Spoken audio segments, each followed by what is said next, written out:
What's going on, guys? Welcome back to the YouTube channel. I'm Turbo John. I'm over here at Drag Wire Solutions. We're working on Racecar again today. If you're new to the channel, I appreciate you stopping by. Comment, like, and subscribe. Make sure you hit that notification button if you want to see all the videos, all the updates of this hot rod. Let me show you what we got going on. I've been over here now for almost 10 hours. It is ridiculously hot. It's starting to cool off finally. There's some storms coming. Tired. I think I'm dehydrated too. Working on a race car, man. What can you do? Let me show you what we got going on. Been over here a long time, and it feels like I've got nothing done, and nothing at all. But I have made progress. But that's the life of building a race car. Anytime you're building a race car, it's just time consuming. It's amazing the amount of time it takes to do something that you had in your head was going to take you just a second, just a couple minutes, maybe an hour, maybe 30 minutes to do. I was expecting to be gone out of here about 4 or 5 hours ago. Still didn't get everything done that I had in my head. Let me show you what we got going on, what we got done, and what we got left to do. Appreciate it, guys. If y'all have not already been over to Drag Wire Solutions YouTube channel, hit him up on Facebook, follow him on YouTube. His link is in the description down below. He's wiring the race car. I appreciate him jumping on board and doing that. He is getting close. He's going to have a lot more videos. He'll have a few more going into more detail on the wiring, but he can wire anything. So this is a Holly car. He just got Fuel Tech started on a blower car. He can do it all. MSD, Holly, Fuel Tech, Mega Squirt. It doesn't matter. If it's got wires and it's electronic and it's on a race car, he can make it work. Let me show you what he's got going on. Comment, like, and subscribe. Appreciate this.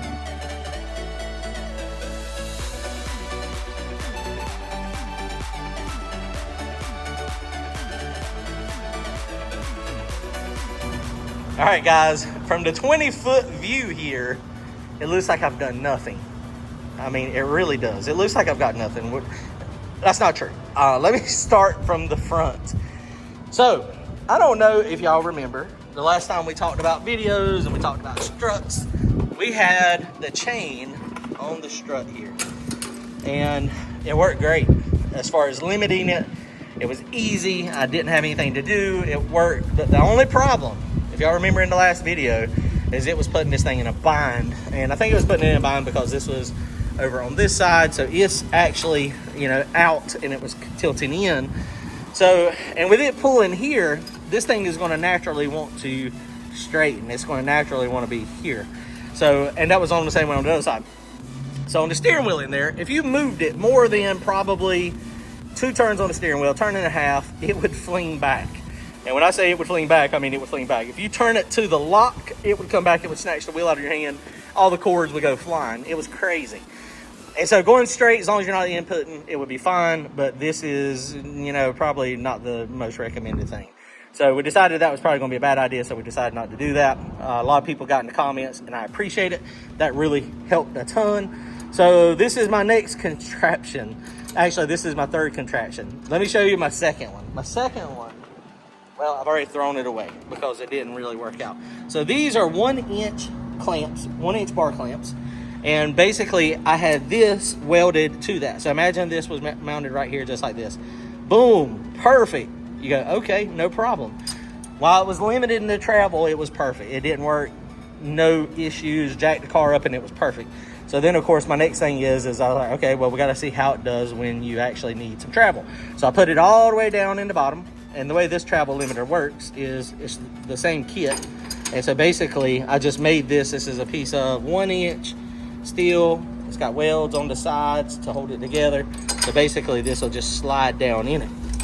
The reason it's on a chain down here is because when this was permanently mounted like this, what do you think happened? I did not think about it until I spent a day. Brandon and his son came over Thursday night. I didn't even record because I was so frustrated.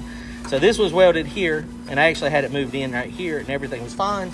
When the A-arm drops, out, this now goes down. So what do you think happens? So now this, at about full droop, was over here, and it was hitting the strut. So that's not going to work. So next contraption is, luckily I had 2 more of these. I basically just took chain, and I welded it on to the bar here. And I know a bunch of you guys are going to be in the comments telling me I should just go ahead and spend a bunch of money and get the $600 limiters. Limiters on my car are really, I don't play with the limiters. I let these TRS struts, I let Jeff's struts do most of the work. But in a front side experience, I did not have limiters on the old car. So if you remember, on the old car, front side, I would have these tight and it would be slow to come up, but it would still eventually top out these struts. And we had a lot of air under front of the car. We're trying to prevent that. Because, you know, backside you want full travel, front side you don't.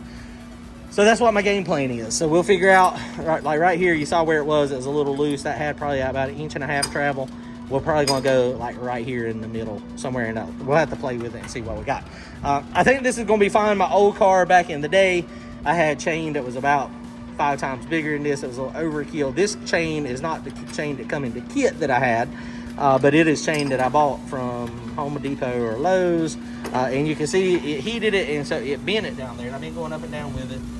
This is the link that I welded directly to it. I think it's going to be fine. This may bend up a little bit more, but I've been going up and down with it. I don't think it's going to. I think we're going to be fine right there.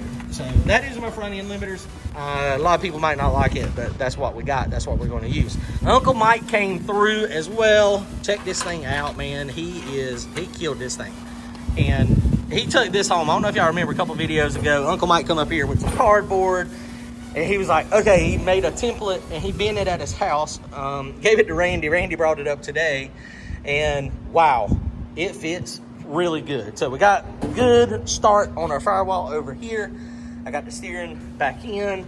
So Austin's been already doing a lot of wiring work. We showed y'all last time. He showed y'all on a video. He's had the speed wire stuff. All that stuff's coming along. He's coming really far along. He's got the engine harness already done. It's just not on the car. The harness going from the computer to the firewall, and then all the speed wire stuff is over there. And he's got a lot of other stuff he's doing too. And when we say wiring the car, he's not just doing the electronics. He's going to do the lights. So we got these Scarlet Solutions lights in here. Well, see over there. Those things apparently are super, super bright. So I'm really excited about those. Got one on each side here. There's one in the back up there. And then that speed wire's also got a light for like if I need just something to turn on real easy. And then he's also going to have a light under the back bottom of the car.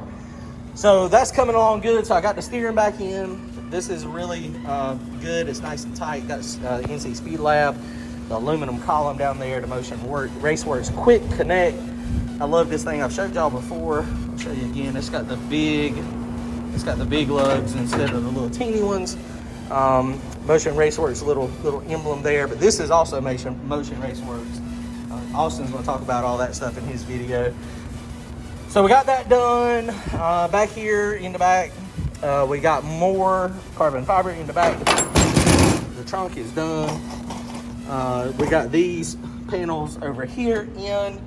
So this looks nice and good. That was pretty easy. I mean, it worked out just like Mike thought it was going to. So that turned out pretty good.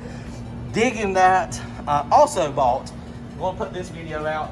I'm going to do an actually review video. I don't do many of those for tools, but wow.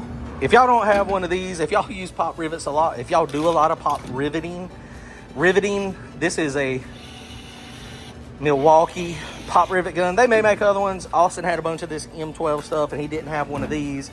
So I bought him one of these and I wanted to use it. And it just came and I just started using it. But man, wow, it is unbelievable the difference. We got most of these pop rivets in with that manual pop rivet gun. And oh boy, it is a nightmare. It was disastrous. So we got that in the back. I started putting in this stuff in the front here in the back. That was going to be a panel. That's I think the way we're going to do it there. You can see I already messed up. So I was going to do that there, and I think I'm going to get Mike to just do that in aluminum. And I think that's what he wants to do is go down there and go down on that other side. My game plan was to get all that in today, but it just didn't happen. I mean, it just didn't happen at all. That's the emergency power cutoff. Actually, it's not emergency, it's the power shut off. And so that thing is electronic. So that big button up there, that works it just like Randy's. And then there will also be one on the back of the car. This one back here will be sticking out the back bumper, out the tail light or something. So, you know, we got to get the parachute and stuff on it. I don't know if I showed y'all last time or not. This is going to be for weight. We got the carbon cut out around here. That's going to be for weight as well. So we did that. So under the car, we got the anti-roll bar links on. So Uncle Mike got those to me, and I welded them. He had them all cut, but I welded them today. So now they are installed. A lot of people ask about the shocks, why they are angled backwards. And so think about, and I didn't think about this. This is Uncle Mike. But if you think about what the rear end does, especially like when you have it radial, well, any of it. So you got points up there, and then you got points back here on the rear end. So that point, it rocks, it swings, it goes in an arc. So if you put this straight up and down, then it's going to go in. So what he does is he angles them back a little bit. I don't know exactly how much. It's not a ton. It's enough where you can see it. And I got this on widescreen, so they might look funny. It looks funny on the phone. But basically what happens is when it's angled back like this, it seems to let it go more of a straight line instead of an arc, like for the actual shock is what it seems like. So that's the reason he does that. He done that on Randy's. It seems to work pretty good. Digging it, so we like it. So that's the way everything's set up. I mean, he would have had to do that, or either take these and move them out, which you don't want to do necessarily, or he would have had to take this bar and move it really far in, but then that kind of puts stuff in a bind. So I think we're good to go. You know, the under the car looks good. We got, I mean, everything under here is decent, pop riveted in. That making this, we put an aluminum strip here, so we had a piece to pop rivet to. I'm sorry, I missed y'all. So this is looking good, man. I'm digging it. It is making progress. Under the car, we are mostly done. I went ahead and bought a piece of aluminum. Hang on. Oh, while I'm over under here too, I'll show you. This is the weight bar. This is where we're going to do our weights. The rear bumper will come out here, and my lead weights will have a 1/2-inch stud going through here, and we'll just have bolt them down here, most likely. We might be able to put some in the inside. I don't think we're going to have to put a lot of weight in this car, but you know, you never can tell until it gets going, and we hadn't scaled it, of course. So I don't know how it's going to actually scale out. Hang on.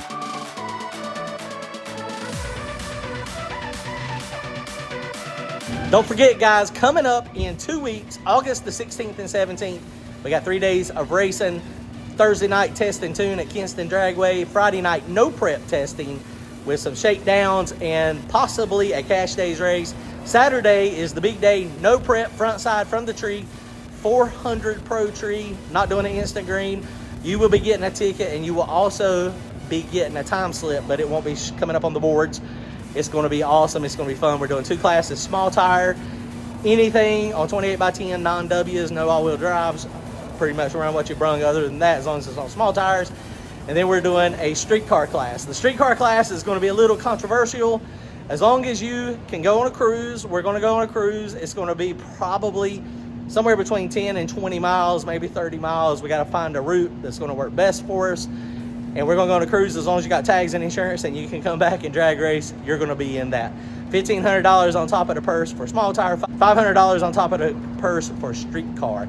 Appreciate it, guys. We'll see y'all there. So I did go ahead and buy a sheet of aluminum also.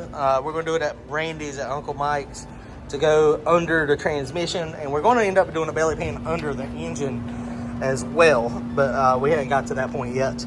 So the game plan now is Austin is going to finish up his stuff. We're almost done. We got almost all of our Scarlet Solutions sensors. So once we get all his sensors, we're just missing a couple. We're missing the transmission pressure, the dome pressure, and there was one more. I can't remember which one it was. But we're missing like 3 sensors. So we got to get those. We forgot to get those from him when he come.